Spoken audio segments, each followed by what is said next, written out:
Amados irmãos, a paz do Senhor, aqui, Pastor Gedeon Júnior. Que alegria, né? Que caminhada em Levítico, capítulo 11. E agora sim, estamos com Levítico, capítulo 12. É um capítulo pequeno, não é? Somente 8 versículos. Mas um capítulo muito interessante, com muitas consequências, inclusive lá no Novo Testamento, para um raciocínio muito interessante que vamos desenvolver. Agradeça a Deus pelo seu amor e misericórdia de poder estar compartilhando com você a palavra dele. Agradeço a nossa pastora presidente, Luíde Ramos, pela confiança, o ministério pelo carinho e a você pela felicidade que temos de estar juntos hoje ouvindo a palavra de Deus. Preste atenção. Quando você entra em Levítico, capítulo 12, continua toda aquela história que começou em Levítico, capítulo 11, sobre pureza e impureza. E é muito interessante um comentário feito no livro Levítico, Introdução e Comentário, do professor Harrison. É um comentário do Mundo Cristão, série Cultura Bíblica, né? E da editora Vida Nova. E o professor Roland Harrison,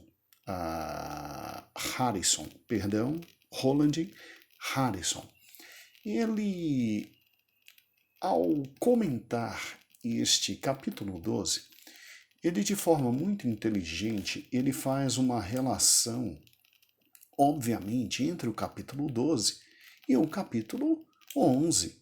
E ele está correto. Ele está correto. Aqui você tem a continuação de todo um sistema colocado por Deus para a proteção do seu povo no tocante a aspectos absolutamente, mas absolutamente mesmo, de saúde pública. De saúde pública. Olha que interessante. Antes dele entrar no capítulo 12 em si, ainda analisando o finalzinho do capítulo 11, que é toda aquela questão de simplesmente não tocar em nenhuma espécie de cadáver, de animais absolutamente impuros, ele diz algo que realmente me chama muita atenção, né? Me chama muita atenção e eu quero compartilhar com os amados irmãos. Na página 119 do livro citado, veja que interessante o que o autor diz. O autor assim fala. Claramente, a legislação de todo este capítulo visa o controle da doença, por meio de reduzir ao mínimo a possibilidade de infecção por germes, vírus, ó que vírus é coisa séria, né? Que o diga o corona. Então, voltando à leitura. Evita, né, a possibilidade de diminuir, reduzir ao mínimo a possibilidade de infecção por germes, vírus e outros organismos que possam ser associados com o cadáver de animais em putrefação. Esta é uma precaução especialmente importante para a saúde em climas tropicais e semitropicais. Climas, irmãos, daquela região onde eles iriam viver na Terra Prometida. E é típica de ênfases profiláticas dos regulamentos mosaicos para a saúde. Então, é muito interessante esse fato, porque desde o Velho Testamento, irmãos, Deus tem uma preocupação especial com o seu povo. Sim, com o seu povo. Não pense que a preocupação está só no Novo Testamento, quando o Senhor nos afirma lá em 1 Coríntios, capítulo 6 e 19, que o nosso corpo é templo do Espírito Santo e que deveríamos literalmente cuidar dele. Cuidar dele. Desde o Velho Testamento, aonde os nossos irmãos no Velho Testamento não tiveram a felicidade que nós temos de simplesmente estar na presença de Deus e termos nossos corpos como templo, habitação do Espírito Santo. Desde o Velho Testamento, Deus cuidava da saúde, do controle de enfermidades, do controle de terríveis epidemias que poderiam haver.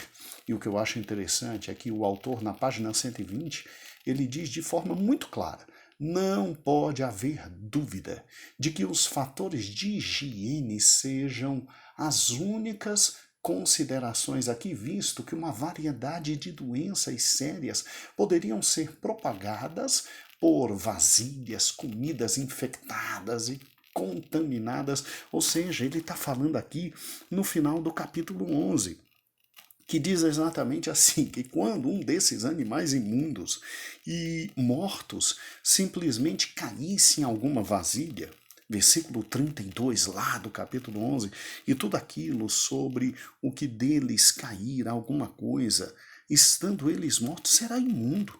Seja vaso de madeira, seja veste, pele, ou veste de saco, ou qualquer instrumento que se faz alguma obra, será metido na água, será imundo até a tarde, depois será limpa. Aí você limpa e retira qualquer imundície. E olha que interessante, versículo 33, e todo vaso de barro em que cair alguma coisa deles, tudo que houver neles, aí vaso de barro não tem o que fazer, quebra mesmo e joga fora. Olha o versículo 34, e todo manjar que se come, sobre o qual vier água, será imundo, e toda a bebida também será imundo, e tudo que sobre eles cair, coisa do seu corpo morto, será imundo. Inclusive, olha que interessante, versículo 35, o forno e o vaso de barro vão ser quebrados. Quebra tudo, faz outro forro, outro vaso de barro e outro forno, porque é imundo. Ou seja, olha que interessante, o que Deus queria evitar é exatamente toda essa proliferação de enfermidades. Enfermidades. Então não escapa nada, não escapa equipamento de cozinha, não escapa forno, não escapa fogareiro, joga tudo fora, quebra, joga tudo fora e obviamente vai limpando com água, vai limpando aquilo que der para limpar, o que não der para limpar, vai embora mesmo. Mas vai embora mesmo. Então veja que preocupação grande do nosso Deus com o cotidiano, a vida dia a dia, tá? Com tudo que se relacionava à saúde pública. Tá? Saúde pública. E é óbvio que naquele momento inicial, né, da vida daquele povo, Deus exigia deles que simplesmente se postassem de forma absolutamente limpa, completamente limpa, para evitar qualquer propagação de doença, enfermidade, pandemia. Meu Deus do céu, que Deus maravilhoso esse nosso. E é lógico que aqui se destaca todo o caráter profilático dos estatutos higiênicos. Todo o caráter profilático, ou seja, de prevenção. Prevenção. E o que eu acho interessante é que o autor do livro do qual lhe falei, na página 122, fala algo que eu acho fantástico. Escute, o caráter profilático dos estatutos higiênicos é sem igual no mundo antigo. E os princípios subjacentes formam uma parte importante da prática médica preventiva moderna. Sim, hoje muitos desses estatutos aqui são utilizados como medicina preventiva. Que Deus maravilhoso, não é? Que Deus fantástico e que Deus inigualavelmente bondoso para com o seu povo. Por fim, também, irmãos, resta esclarecer um fato que, obviamente, deve provocar um pouquinho de dúvida quanto ao áudio anterior. A versão que eu utilizo, a que eu mais gosto, foi a que eu cresci lendo. É a versão Almeida, Revista e Corrigida, não é? A Revista e Corrigida. Agora, olha que interessante. Na minha Almeida, Revista e Corrigida, lá no versículo 20, diz exatamente assim: todo réptil que voa e anda sobre quatro pés será abominação. E, obviamente, não é para comer, tá?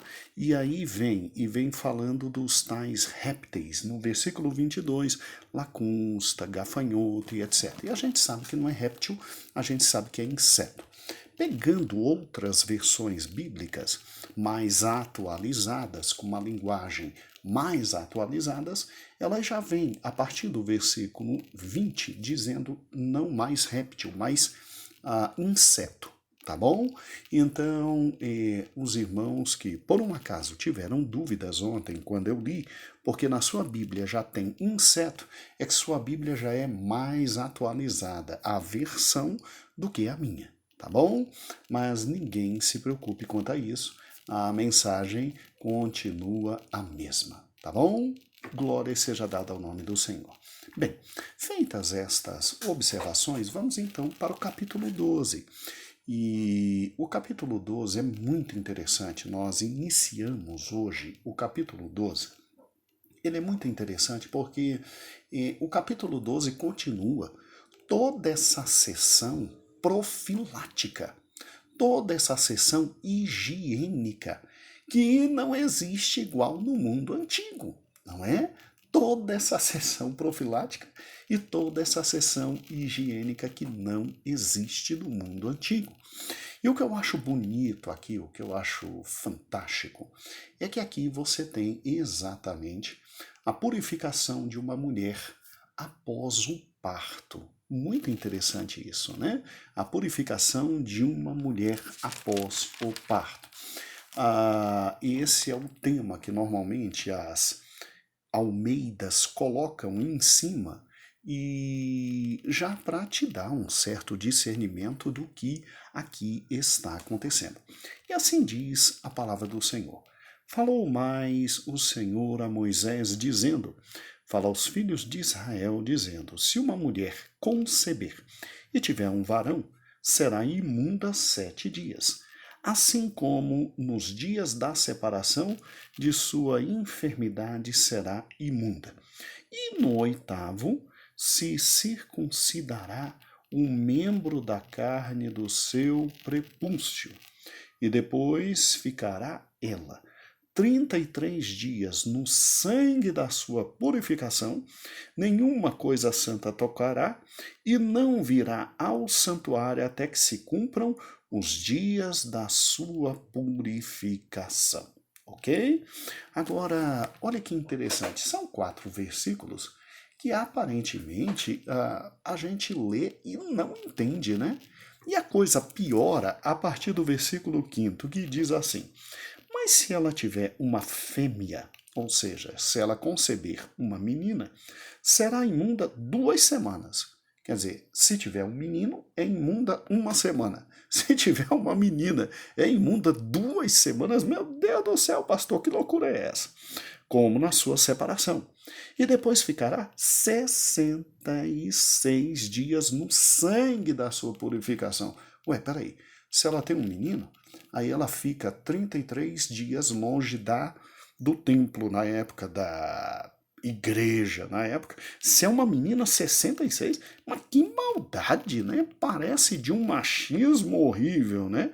E quando forem cumpridos os dias da sua purificação, por filho ou filha, trará um cordeiro de 1 ano por holocausto e um pombinho ou uma rola para expiação do pecado diante da porta da tenda da congregação ao sacerdote, o qual oferecerá diante do Senhor e por ela fará propiciação, e será limpa do fluxo do seu sangue.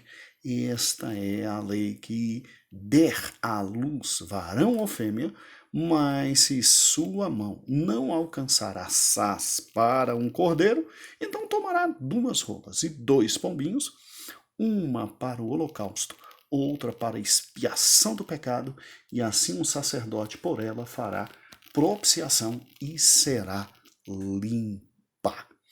Amados irmãos, por mais que você não esteja compreendendo nada de Levítico 12, que loucura!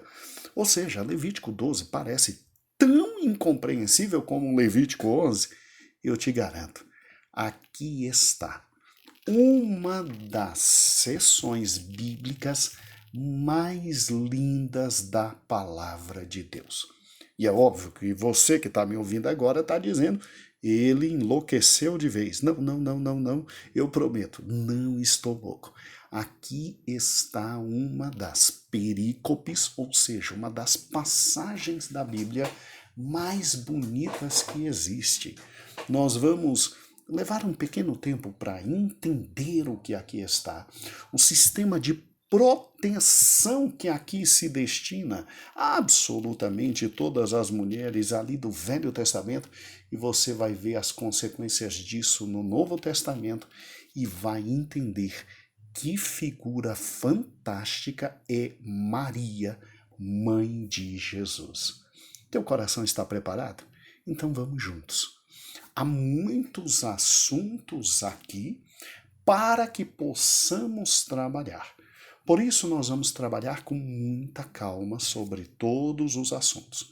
Vamos trabalhar sobre a questão do parto, vamos trabalhar sobre a questão posterior ao parto, vamos trabalhar sobre a questão da circuncisão e vamos trabalhar sobre todo o sistema de proteção que Deus aqui trouxe às mulheres. Não, pastor, tá falando sério? Proteção? Que proteção é essa? Tá chamando a pobre de imunda, diz que ela não pode ficar perto, diz que ela não pode ter acesso à casa de Deus, diz que se ela der à luz a uma menina, pior ainda, e o prazo é em dobro. Ah, pastor, por Cristo, que Deus está protegendo aqui as mulheres? Pois é, né? Os caminhos do Senhor são muito mais elevados que os nossos caminhos. Os caminhos do Senhor são muito mais dignos e amorosos e fantásticos. Eu quero te lembrar um versículo simples da palavra de Deus. Você te lembra daquele versículo maravilhoso que diz assim: assim como os céus estão distante da terra, assim são os meus pensamentos para com os vossos pensamentos, assim os meus caminhos para com os vossos caminhos. Então tenha calma, porque Levítico 12 é muito lindo. Se não, vejamos. Partindo naturalmente da terrível dificuldade de se entender essa seção no tocante a leis de purificação, nós temos que pensar que ela é continuidade do capítulo 11. E se no capítulo 11 Deus me usou para te fazer entender, meu amado irmão, e eu me sinto muito honrado por isso, todo um sistema de proteção, de saúde pública para o povo dele, aqui não é diferente. Há aqui não só uma designação de puro e impuro, mas há aqui uma clara manifestação do amor de Deus por cada uma das mulheres que dariam a luz ali no meio do povo de Deus. Ou seja, eu preciso que você, em primeiro lugar, entenda que quando Deus chama a mulher aqui de impura, ele não está trazendo uma nomenclatura de forma horrível para a pobre da mulher, até porque dar à luz sempre foi bênção no meio da presença e da casa do Senhor. Sim, desde o Velho Testamento, se não vejamos. Em Gênesis 1, versículo 28, uma das bênçãos que Deus deu ao primeiro casal foi a capacidade de frutificar e multiplicar. Mas não é verdade? Deus, de forma feliz, alegre, depois de ter feito tudo e ter dito, é tudo muito bom, ele olha para o homem macho e fêmea, e ele diz assim: olha, vocês têm o poder de frutificar. Então, a frutificação foi uma bênção da parte de Deus. A multiplicação é e sempre foi uma bênção da parte de Deus. Abra por gentileza o Salmo 127, versículo 3. Lá diz o quê? Lá diz que os filhos são herança e dádiva da parte de Deus. E abra o Salmo 128, versículo 3. A mulher frutífera, a mulher que dá luz, ela é considerada por Deus bendita, bendita, bendita, bendita. Vamos, leia comigo esses textos. Olha que interessante. E junte todos esses 3 textos para não sair dizendo que imundícia é algo, meu Pai eterno, horrível da parte de Deus, e que aqui nós temos um texto preconceituoso, como são todos os textos da Bíblia, preconceituosos, machistas, horríveis. Oh, meu Deus do céu! Como ler com calma, inteligência é fundamental para com a lei do Senhor. Pegue Gênesis 1 e 28. Acompanhe a leitura comigo.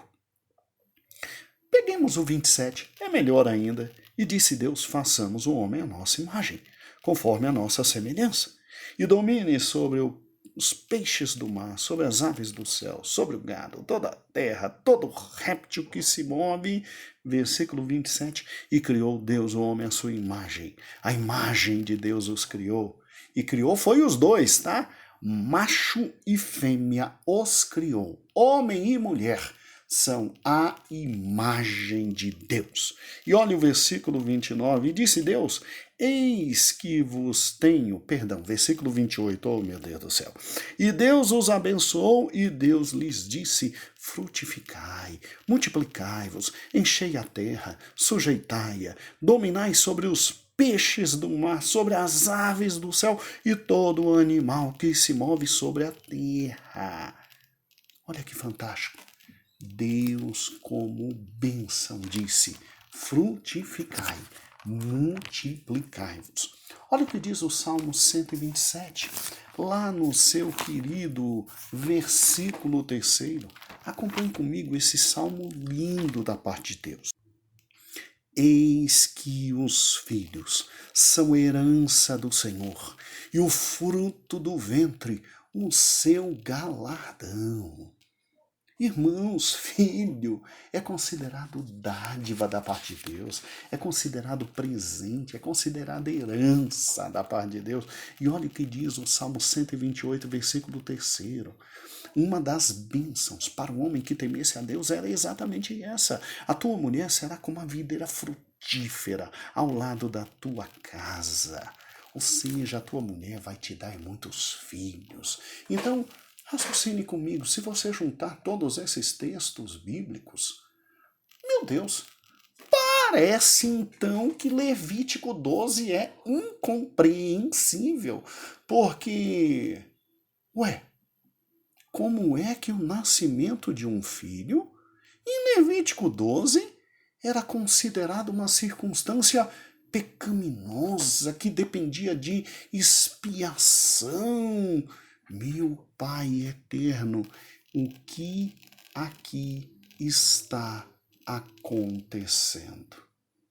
Por que esta pobre mulher, que em outras partes da palavra de Deus é considerada uma bênção, é considerada aquela que é usada por Deus para trazer para nós herança e dádiva e alegria e felicidade, porque de repente ela é agora chamada de imunda? Interessante como Deus é, né? Interessante como Deus é. E se eu disser para você que Deus, nesse texto, está querendo proteger mães? E se eu disser para você que Deus, nesse texto, está querendo dar às mães simplesmente o direito de descansarem, o direito de repousarem, o direito de se limparem, o direito de simplesmente simplesmente, de forma maravilhosa, serem mães. Ué, pastor, mas espera aí. Então, como é que eu vou ler Levítico capítulo 12? Pois é, né? Eu deixei uma grande dúvida na sua mente agora, não é verdade? Por que será que Deus diz é imunda? E se é imunda, Senhor marido, não toque nessa mulher. Senhor marido, não chegue perto dela. Senhor marido, deixe-a em paz. Olha que interessante, né? Olha que interessante. Se é imunda, porque o Salmo 127 diz que ela é maravilhosa e que os filhos são dádivas e que ela é semelhante àquelas árvores frondosas, frutíferas, como oliveira, que traz felicidade, como videira, que traz felicidade. O que é que está acontecendo? Amado irmão, creia, Deus tem muito a nós. Ah não, pastor, você não vai me deixar com essa dúvida até amanhã. Mas é óbvio que sim. Quero garantir para amanhã um grande número de pessoas ouvindo a palavra de Deus. Então é amanhã que nós continuaremos Levítico 12 e que coisa fantástica. Junte todos esses dados, guarde esses dados, porque amanhã o Senhor falará tremendamente ao nosso coração. Um grande beijo. Que o Senhor te abençoe. Que o Senhor te guarde. Que o Senhor esteja contigo. E até amanhã com Levítico capítulo 12.